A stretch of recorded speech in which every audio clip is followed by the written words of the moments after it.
Assalamualaikum warahmatullahi wabarakatuh.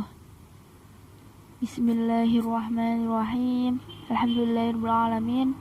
Wassalatu wassalamu ala asyrafil anbiya'i wal mursalin wa ala alihi wa sahbihi ajma'in. Amma ba'd.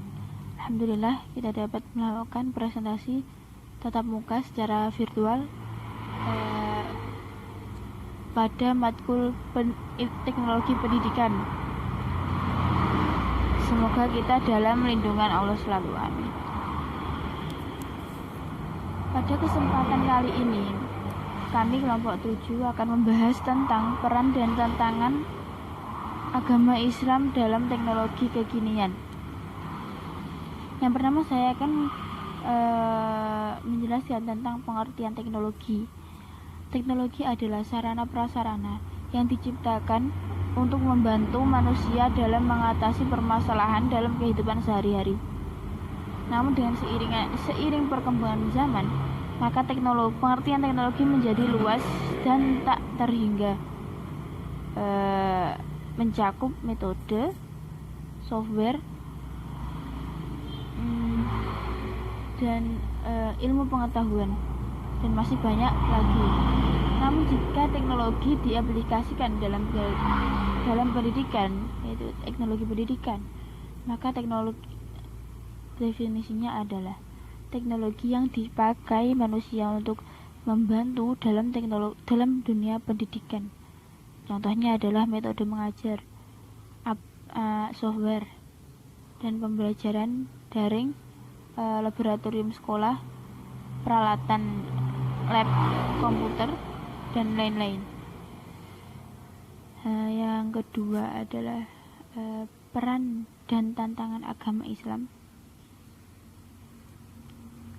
Ya, hubungan ilmu pengetahuan dan teknologi dengan agama itu dibagi menjadi tiga paradigma.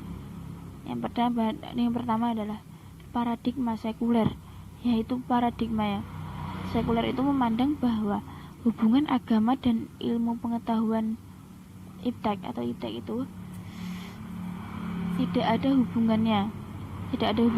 Jadi itu hubungan manusia dengan manusia sendiri, dengan hubungan dengan manusia dengan Tuhannya itu sendiri itu dipisah menurut keyakinan paradigma sekuler. Ini menurut keyakinannya orang barat, sirkulasme orang barat meyakini bahwa seperti itu. Sedangkan yang kedua adalah paradigma sosialis. Ini dari paham yang menganut sosialisme.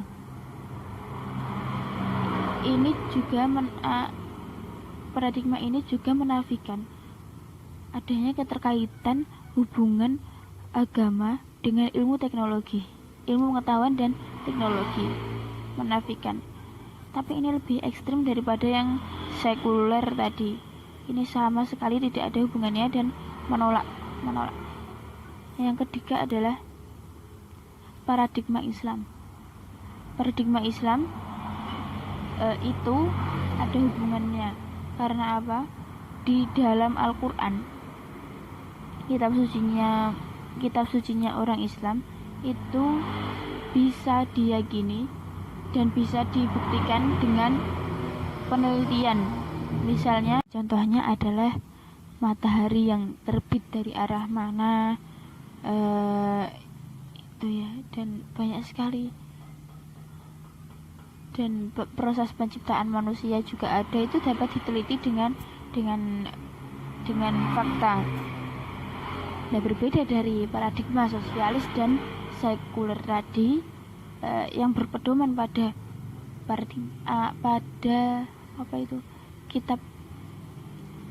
gereja itu yang satunya mengatakan begini, sedangkan pada faktanya menyatakan begitu. Itu kan tidak berjalan seimbang. Jadi mereka tidak yakin bahwa hubungan antara agama dengan ilmu pengetahuan dan teknologi itu beriringan, tidak percaya seperti itu. Nah, bagaimana peran agama Islam dalam menghadapi ilmu teknologi zaman sekarang kekinian, atau bisa dikatakan dengan teknologi kekinian. Nah, itu ya, menjadi filter antara yang baik dan yang buruk. Karena segala sesuatu itu pasti ada dampak baik dan ada dampak buruk. Nah, agama di sini untuk menjadi filternya agar kita dapat mengambil sisi positifnya saja dan menjauhi sisi negatif. Ya, karena agama itu diturunkan Allah kepada Nabi Muhammad itu untuk menjadi pedoman hidup manusia. Jika ada sesuatu yang tidak sesuai dengan ajaran Islam, maka dijauhi dan kembali lagi ke ajaran agama Islam. Yaitu sekian dari saya dan akan dilanjutkan oleh Mbak Nurul Khalifah. Ya. Assalamualaikum warahmatullahi wabarakatuh. Saya di sini akan melanjutkan pembahasan yang selanjutnya, yaitu mengenai tantangan pendidikan Islam di era revolusi 4.0. Era disrupsi sedang melanda dunia, tidak terkecuali dunia pendidikan. Dinyatakan oleh Renal Hasali bahwa era disrupsi ditandai dengan hadirnya berbagai inovasi dan teknologi. Sebagai salah satu pilar dunia pendidikan harus mengambil sikap positif agar mampu bertahan dan terus berkembang dalam kancah kompetensi global tersebut. Tantangan pendidikan Islam di era revolusi industri 4.0, era disrupsi sedang melanda dunia, tidak terkecuali dunia pendidikan.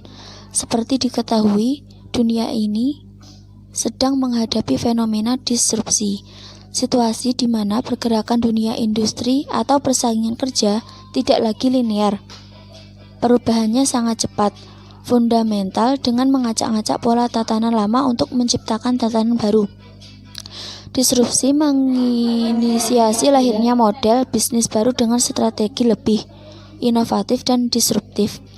Cakupan perubahannya sangat luas, mulai dari dunia bisnis, perbankan, transportasi, sosial masyarakat, hingga pendidikan. Era ini menuntut manusia untuk berubah atau punah. Tidak diragukan lagi, disrupsi akan mendorong terjadinya digitalisasi untuk menandai dimulainya demokratisasi pengetahuan yang menciptakan kesempatan untuk memanfaatkan dunia teknologi secara produktif. Selanjutnya yaitu solusi dan problematika pendidikan Islam di era global. Pendidikan memiliki keterkaitan erat dengan globalisasi. Pendidikan tidak mungkin menisbikan proses globalisasi yang akan mewujudkan masyarakat global ini. Dalam menuju era globalisasi, Indonesia harus melakukan reformasi dalam proses pendidikan dengan tekanan menciptakan sistem pendidikan yang lebih komprehensif dan fleksibel, sehingga para lulusan dapat berfungsi secara efektif dalam kehidupan masyarakat global demokratis.